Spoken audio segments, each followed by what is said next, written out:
Ako, si Francis Riudique, hatid sa inyo ang mga pinakamainit na balita sa bansa dito sa News Force.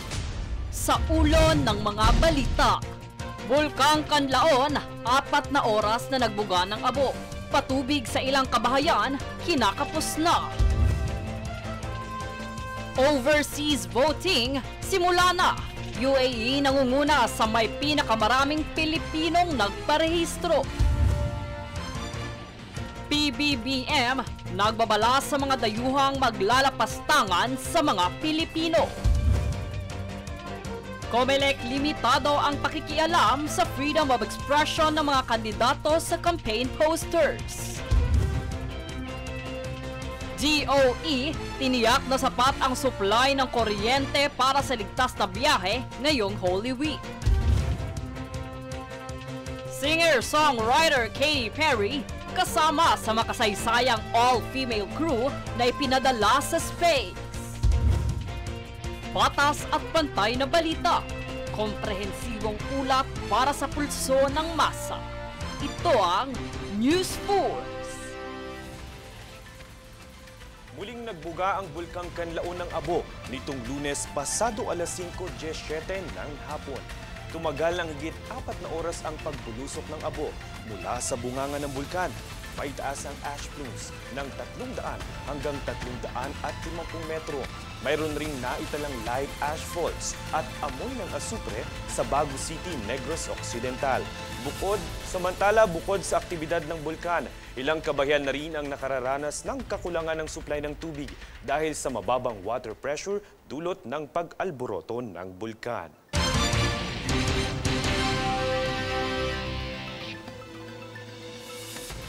Samantala, naghain ng reklamo ang ilang health advocates sa bansa laban sa collaboration sponsor ni DJ Steve Aoki para sa kanyang upcoming concert sa BGC Taguig. Ang naturang complaint ay batay sa paglabag sa Vaporized Nicotine and Non-Nicotine Products Regulation Act. Tunghayan ang ulat ni Princess Castro.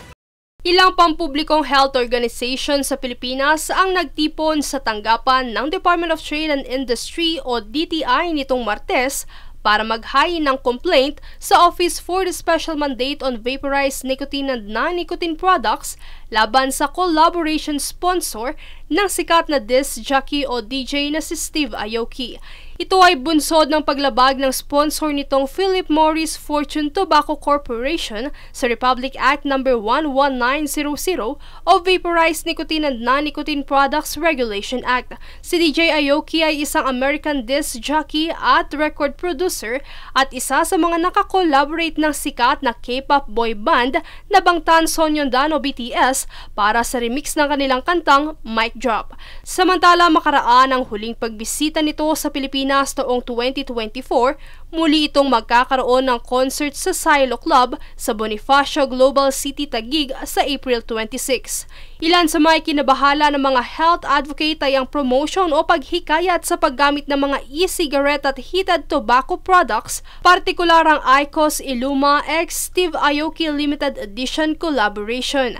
Ayon sa mga grupo, ang kanyang pakikipag-ugnayan at ang pagbabrand ng PMFTC upang ipromote at i-endorso ang mga produktong ito ay labag sa ilalim ng Section 12 Clause C at Section 14 Clause A ng naturang batas. Dun sa gagawin nilang sponsorship at event ay they will violate RA 11900. Kasama na dun yung paggamit ng celebrity to promote the product. Pagkaroon ng event malapit sa lugar kung saan maraming youth and children. So it will expose these children to these products. Bukod dito ay tampok din sa disenyo ng naturang produkto ang kanyang signature mark na may smiley face, gayon din ang kanyang pangalan at nakakaakit na mga kulay gaya ng glow-in-the-dark neon colors. Kaugnay nito ay nanawagan din sila kay Aoki na ikonsiderang iatras ang naturang kolaborasyon bilang siya rin ay isang kilalang brain health and mental well-being advocate sa kanyang The Aoki Foundation. We're hoping that DJ Steve Aoki will reconsider this brand collaboration, considering that he is a brain health advocate. We hope that he will not be part of the tobacco epidemic that's happening in the country and instead help solve it. Ilan pa sa kanilang mensahe sa publiko, Hindi po fashionable. So hindi po talaga siya dapat nakikita ng ating mga kabataan, lalo na itong particular na event na ito. Pwede naman tayo magsaya. Hindi natin kailangang gamitin pa yung mga heated tobacco products. Wala namang nagbabawal sa atin na pumunta sa mga bar at magsaya. Pero yung sa amin lang ay, huwag tayo magpadala lang sa tobacco industry. At para po sa mga influencers natin, huwag sana kayo maging mukha ng addiction. Gawin nyo po yung influence niyo to actually have a good influence po sa ating mga kabataan. Lalo na si Steve Aoki, sa amin sa PSFM, marami nag-idolize sa kanya. So sana po, i-reconsider nyo po yung inyong pagpupromote na itong mga heated tobacco products na definitely will kill our youth. Samantala, hindi naman nakapagbigay ng tiyak na petsa ang DTI kung kailan nila maire-release ang naturang complaint dahil na rin sa kasalukuyang paggunita sa Holy Week. Gayunpaman, umaasa ang mga grupo na agad na mabigyang pansin ang kanilang pagdulog. Princess Castro, nag-uulat para sa Golden Nation Network.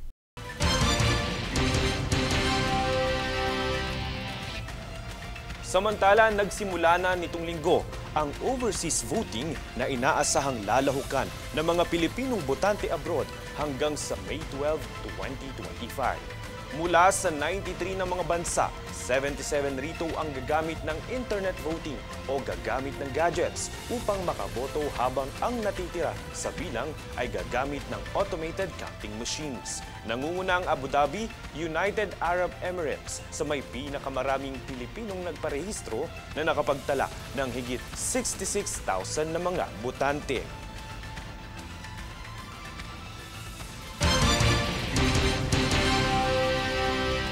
Samantala, nananatili pa ring normal at maluwag ang sitwasyon sa ilang mga terminal sa Cubao, Quezon City ngayong Martes Santo.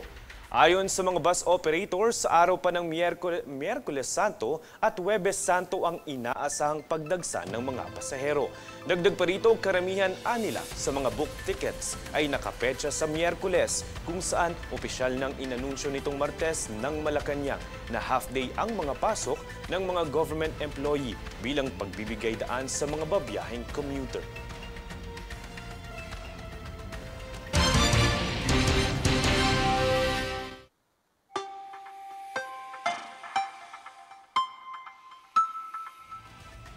Sa atin pong weather forecast ngayong linggo, asahan ang mahalumigmig at mainit na panahon ngayong linggo ng Semana Santa.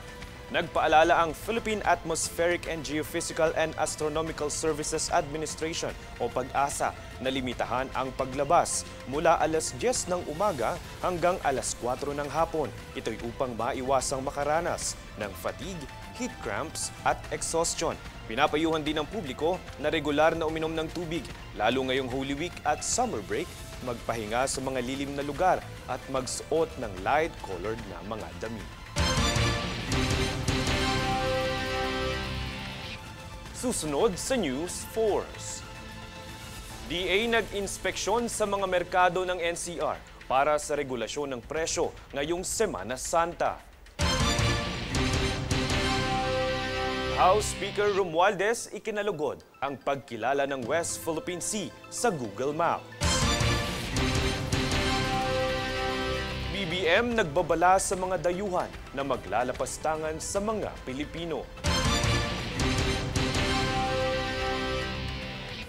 Manatiling nakatutok para sa higit pang mga balita sa pagbabalik ng News Force.